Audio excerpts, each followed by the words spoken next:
Hey, we're going to give you a quick follow-up on our Sierra 85 trail bike. This is the big wheel super mini bike. We got about a couple years in this bike with Junior riding this thing, putting her through the ringer. We're going to give you the pros and cons, everything we did to this bike. We've gone through 2 sets of tires in this thing in the last couple years. On the trail riding, we don't keep as quite as good of fresh tires as we would if motocrossing. So right here we found a little issue when you got an aftermarket pipe, a large tank, clearances can be really tight. We had to stuff a piece of rubber hose in here to prevent any burning to the fuel tank. The rear brake pedal on this Sierra 85 is a bit vulnerable. It does hang out, and the bike is lower on the trails than any big bikes, so it's been bent out a few times. The IMS pegs have proven to be very good, along with the IMS tank. Other than fitting a little tight around a pipe, the tank has proven to be very well and last as long as any of our big bikes do on the trail, so our trails have never been cut any shorter because of the small tank on the bike. So as you can see, our Tusk D-Flex handguards have gotten quite a workout.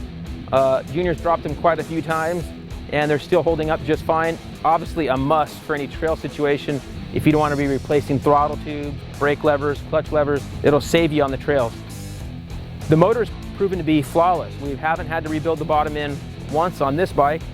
We've rebuilt the top end a few times. This last time we even did switch to a 101cc big bore with Tom Morgan.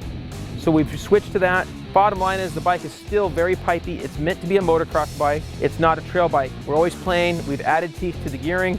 We've gone up and it still is riding a motocross bike on the trails. Even with the heavy flywheel, everything we do to the motor, it still wants to be wrung out like a full-on motocross bike. And so that's one of our big downsides to this build, is that there just isn't a good trail bike in this realm.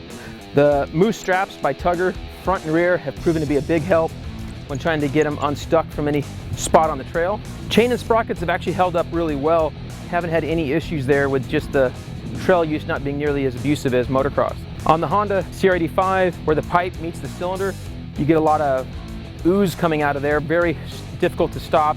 Siliconing it up and so forth can stop that. Same thing where the pipe meets the silencer and out of the silencer on slower trail riding, hard to do that. We've added an overflow bottle to this bike. It's been used many times. Overflowing coolant when he overheats. Racetech did stiffen up the suspension for the last year or so that he rode this bike, since he was getting so much bigger for the bike than was necessary. In our case, we had a large 13-year-old boy riding this bike and wasn't quite ready. Skills weren't quite ready for a larger full-size trail bike. So as you can see, it's not cut and dry. There's no easy answers. I think we did the best we could with this bike. I think there could be something better out there, and hopefully there will be someday, but for now, this is as good as we got.